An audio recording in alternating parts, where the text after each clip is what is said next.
We're back in the live stream, folks. Good to have you back with us. I am joined right now by Dave Stein of Stein Technology Consulting Group. Dave, how are you doing today? Fabulous. You Could say not be that better. he's misleading you, folks. We were just talking off screen.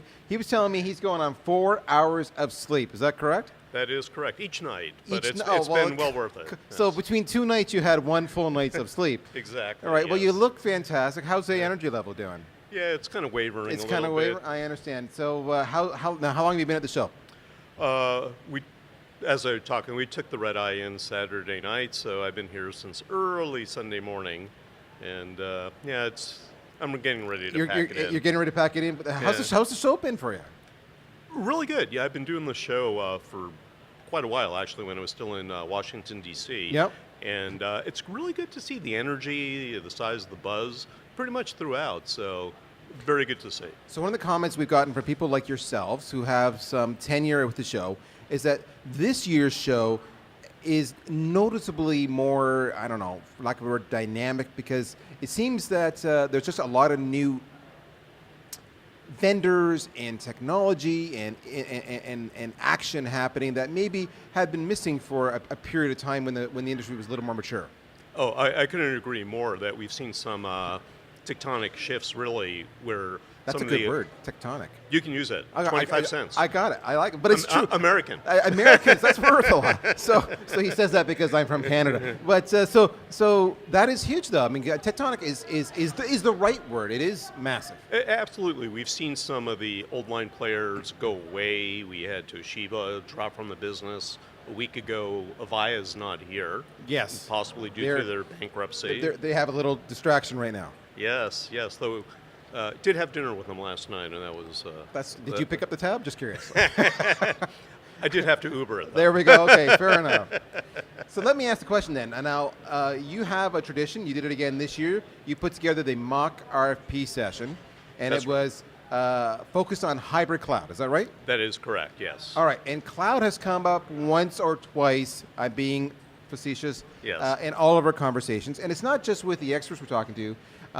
If for those of you who see us not when we're not at the desk, we're walking the grounds of the show, and you probably see us with a microphone in our hand and a wonderful guy on camera. His name is Chris. Say hi to him for me. And we're asking people what brings you to the show, and we hear cloud over and over again. So, in that mock RFP session, what were your takeaways from this year's process? Okay, good question. It's my 7th year doing it, and I always try to compare over time. First is we've had a mix of different vendors that clearly, as you mentioned, we allow either a pure cloud solution or a hybrid where it's a combination of cloud and some premise equipment to improve reliability. So we have a different vendor mix. Of the vendors that did propose a solution, for the first time in several years, actually significant price drop. Really? That was seen, which really did surprise me. It's I have a slide that says here's the obvious, and here's the not so obvious that I've concluded from there. So that was pretty significant. From the audience, number of people really at the buying stage of that. So my audience normally has about 3/4 of the people are enterprise users in the procurement cycle, and that held true here as well, where people are now spending money and moving forward. So that was significant. All right. So now, as you mentioned the enterprises, and we're talking about cloud, how should enterprises size up the decision about whether or when to move communications to the cloud? Yeah, that actually will be a very long answer. If All right. I got time. Yeah. I did a session this morning, actually, that was oriented to that as well, where I have an old system, I have to replace it, what do I do?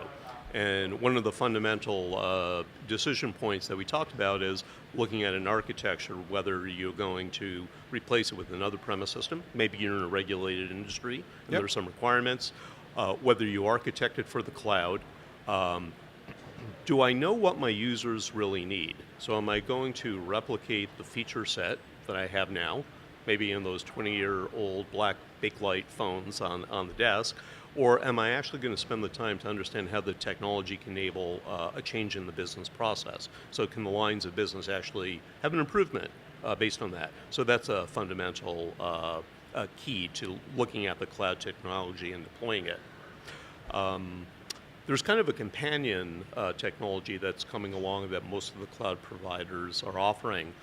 Instead of the traditional unified communications, Yep. so we're going back 5 or 6 years for Yeah, yeah, traditional, there's now the team collaboration, workflow, streaming type of technologies. They're not here at the show, but companies like Slack, Yes. products that were at the show, Yes. Cisco Spark, Unifies, Circuit, those are coming in from the side that are also cloud offerings. So looking at an overlay of these particular technology offerings over the traditional voice is something that we're seeing for a hybrid that has quite a bit of interest. It's interesting because there's been more than one observation that Slack isn't here, and there's actually a lot of surprise that they're not here. So that's kind of cool. All right, let's bring this on. We talked about some of the other technologies. So what are some other technology trends that you see driving the industry in the coming year? Okay. Well, I just kind of stated the messaging-based applications, Yep. I think are real. I'm not quite sure how the market's growing, but they're definitely making noise. And pretty much the traditional vendors from the voice side are positioned, as well as others that were born in the cloud that have some products. So that's kind of one piece that I think is going to start to carve away the market, or at least the traditional unified communications part. A second observation is all these messaging platforms have been what I call walled gardens. Yeah. So they don't federate, they don't really communicate. If you wanted to have a Cisco Spark message, go over to a Skype for Business message, you really can't do it until now. Right. So Same Room that you may Yep. have heard about, acquired by 8x8. I saw a demo of that last night. Very early on, but I think there's promise of that to develop over the next year where you have interoperability. Right now you have really two systems with interoperability in the world. You have the old PSTN, Yeah. pick up a phone, call anyone, Yeah. and you have email Yeah. with SMTP. So if this product evolves enough and others jump on the bandwagon, that's going to be significant to really, I think, facilitate that market. I can keep on going with a couple of other Give me a things. couple there. more. Give me a couple more. All right. Those are a couple. The whole segment of CPOS, of communication platform as a service, Popular where topic. you have a ton of customized software developers building apps, versus the traditional thing where you just get everything from a vendor out of the box. Really two different approaches, customized. You see it in applications like Uber. Yeah. Right, for the in-app, I don't ever get the phone number of the driver. He never gets my phone number unless I give it to him, but we can talk. That's right. Through the app. So that will be growing. How it actually hits the enterprise in a big way, other than these consumer-facing ones, I think we'll see how that develops. And then there's a fourth leg to the stool, where those same communications abilities are embedded now in the enterprise-grade application. So things like SAP, where if my job is I come in, I get chained to my desk, and I'm just in the SAP application all day, I never have to leave, but I can call you from there. I can call anyone I want. That's now new communications technology embedded in an enterprise type of app, an ERP or something similar. All right, so now you're with Stein Technology Consulting Group. Tell me a little bit about what you guys do. Sure. So I've been an independent consultant for 24 years now. So Yeah. like that Farmers Insurance commercial, Yeah. I've seen a lot Yeah. of what's out there. And my consulting practice includes a variety of what I call IT infrastructure elements. So voice, unified communications, and collaboration have been a large part of it. But I also help organizations through figuring out their network needs, wireless, data center evaluation. I often get hired by architects to look at the technology of a new building they're developing or renovating. So I help people through the life cycle on a number of different IT infrastructure technology elements from soup to nuts, so to speak. So if our audience wants to learn more about you, I'm assuming you've got a website maybe?